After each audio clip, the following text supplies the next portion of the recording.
Hi everyone and welcome back to my channel. Today we're going to talk about everything sumo and conventional deadlifts. We're going to go through the benefits of them, how to warm up before a deadlift, as well as talking about the techniques and cues that I like to use when I'm teaching someone how to deadlift. We're going to talk about some accessories, as well as how to put a deadlift into your program and how to progress on them. So make sure you get comfy, grab your notebook, and let's deadlift. Alright, we're going to kick this off with a warm-up I like to do before I deadlift. So I start with just standard air squats with straight arms, and I'm reaching for the inside of my ankles. This will just help me open up my hips. So I'm also practicing putting my shoulders into my back pocket, so that helps create that neutral spine and the proud chest that we want. I do about 10 squats there, and then I'll move on to 10 Bulgarian split squats each leg. This also helps with opening up my hips, but it also helps me recruit my glutes and hamstrings by making sure I have a big lunge and going nice and low.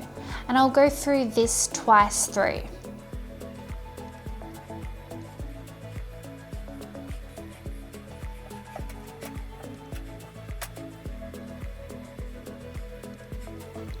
Once I've done the legs part, I will then move on to activating my core, as this is what I struggle with most during my deadlifts. So I do 10 alternating arm and leg raises with a mini pause at each raise.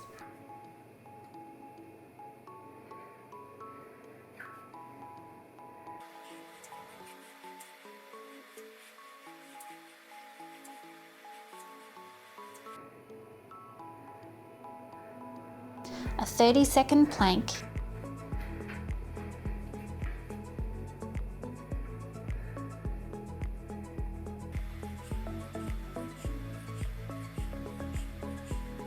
ten crunches with a pause at the top of each rep,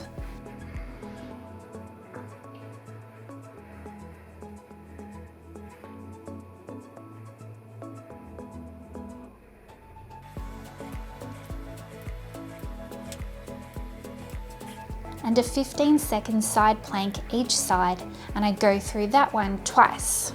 Then what I would normally do is start warming up with deadlifts. This is the best way to warm up for that exercise. So start light and just work your way up to your working weight. You may only need to do 1 set or 4 sets or more. It just depends on your final working weight for how many warm-up sets you'll complete before you start.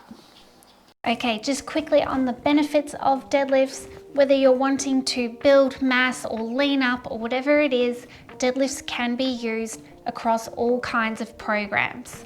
I think you should always be deadlifting in some form. And in my opinion, these are the most transferable exercise from the gym to real life. So it's not like you do chin-ups in your everyday life, but you most definitely would be finding yourself picking up boxes and heavy things off the ground quite often, whether it's even just your dog. So learning to deadlift appropriately will help you in real life. This exercise also really works your whole body. So your whole posterior chain, so your whole backside from your traps, your lats, down your spines, your glutes, hamstrings, all of that, and especially your core. So your core is helping you maintain that posture while you're lifting that heavy load. Your core works a lot when you lift heavy weights. Don't worry too much about doing a million sit-ups. There is also a lot of leg drive required in this exercise, so don't think of this as just a back exercise or just a pull movement. This is a whole body movement, and it is equally a push and pull exercise. In terms of shoes, I actually don't wear them. As you'll notice, I'm just wearing socks for my heavy lifts. Now this is just preference. You are more than welcome to invest in lifting shoes or anything that has a flat sole and feels quite sturdy, like Vans or Converses. That is more than fine. But give it a go going barefoot, because I actually find it more comfortable and you're going to save yourself a heap of money too. To get the benefits of deadlifts, form and technique is key. So let's get started on my favorite one, conventional deadlifts. Alright, you are going to walk up to the bar till your shins are about 1 inch away from it, so that when you look down, it looks like your feet are being cut in half, so about the mid-foot area. The narrow stance you want to choose is wherever is most comfortable for you. So as you bend down, hinging at your hips, your shins are going to then reach the bar. You're going to grab the bar just outside your legs so that there is room to push your knees out slightly against your locked elbows. So you will notice with a lot of women that they have a wider stance than men. And this is simply because women generally will have wider hips than their shoulders, and we want to use leg drive. Leg drive takes priority over your grip. All right, so bring your bum down. Top of your head is reaching up to make sure you are as tall as possible. A big breath in and hold it. Shoulder blades in your back pockets. And as the Australian strength coach says, push the world away. Don't just pull the bar. You want to think of pushing the world away. Leg drive. Knees locked out at the top, hips pushed through. Control back down. So we'll say it again. Bum down, big breath and hold. Shoulder blades in back pockets. Head to ceiling and push the world away. Knees locked out at top, hips push through. Arms locked out, bum down, big breath and hold, shoulder blades in back pockets, head to ceiling and push the world away. Knees locked out at top, hips push through. Try not to yank the weight off the ground. To help you avoid doing this, make sure your elbows are locked the entire time of the lift. Keeping your arms nice and long takes the slack out of the bar at the beginning, so you don't feel that jolt at the beginning part. This movement should be smooth.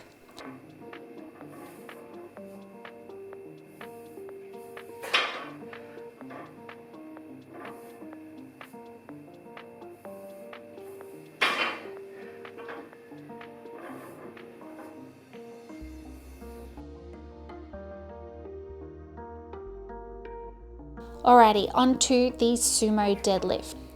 There are just a few differences here, and the obvious is your stance and grip. So as you walk up to the bar, you're going to take a wide stance with your shins against the bar this time.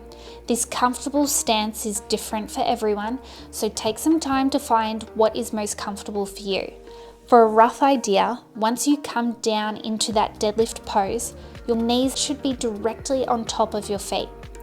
This is just generally speaking, so you may prefer to go wider or more narrow, and that's more than fine. Your feet will be pointing outwards, more like 45 degrees, rather than before where they were super straight pretty much. And remember, your shins will be against the bar this time. When you sit into this one, you'll think of opening your hips, and knees are traveling outwards, same direction as your toes. Arms will be straight down, so shoulder width apart because legs aren't in the way this time. Bum down, big breath and hold, shoulder blades in back pockets, head to ceiling and push the world away. Knees locked out at the top and hips push through. So straight arms, bum down, big breath and hold, shoulder blades in back pockets, head to ceiling and push the world away. Knees locked out, hips push through.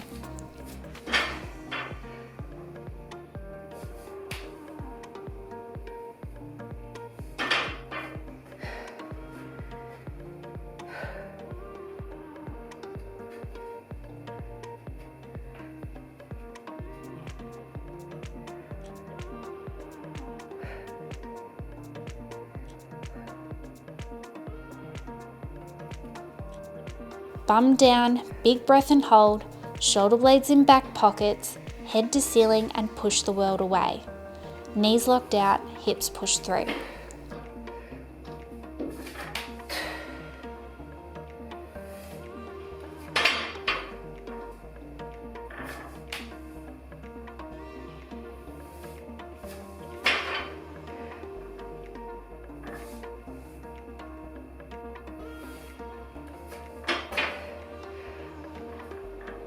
You may actually notice that my grips were changing for the conventional to the sumo.